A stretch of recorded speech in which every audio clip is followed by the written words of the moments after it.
India loves Israel. Just look at the numbers. India is the biggest purchaser of Israeli weapons, spending around $2.9 billion over the last decade on military hardware and defense tech. And for Israel, the feeling is mutual. In early 2025, Israel sent a business delegation representing over 100 companies I do need to rinse my ahead plate, of that's true. finalizing a massive bilateral free trade deal. This is on top of long-standing defense collaborations that have bolstered both countries' weapons industries. What we are seeing is that as Israel and India become closer, the weapons manufacturing that will come out of India will become broader, will become bigger.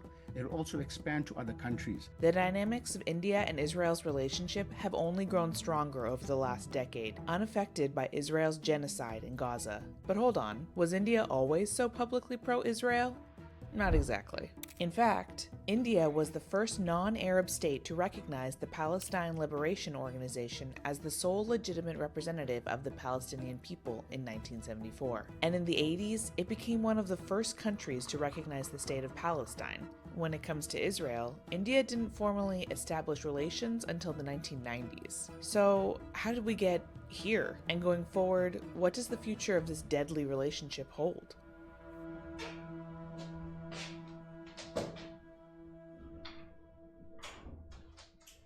To understand where we are now, let's take it back to India's independence in 1947. At the stroke of the midnight hour, when the world sleeps, India will awake to life and freedom. Following almost 200 years of British rule, a newly independent India sought to reject colonialism at every turn. And on the international stage, that meant Palestine. When the United Nations proposed a plan to partition Palestine, Indian leaders rejected the idea for its imperial overreach. The Indian National Congress, which is the party that pushed and fought for independence for India, basically did see themselves as anti-colonial, anti-imperial. Azad Issa is a journalist and the author of Hostile Homelands, the new alliance between India and Israel.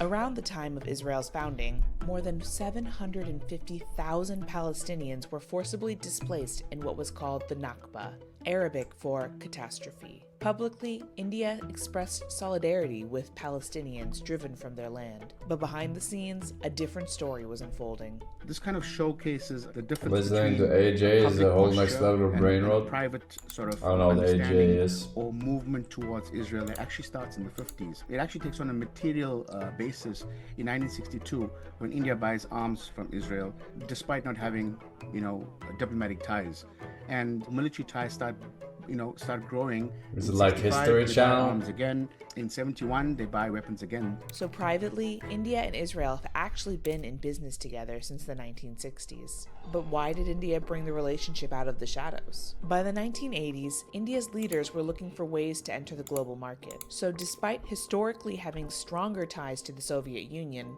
India had to change gears. In order to join the global economy, it means becoming closer to the US. If you want to be close to the US, you have to go through Israel. You have to change your policy towards Israel. That's because by the 1970s, the US had identified Israel as a strategic ally during the Cold War. Very interesting. Johnny 8, thank you, man. Japanese characters with 97 months to his dad, the 90. Skirtle, welcome back. Kopi J as well.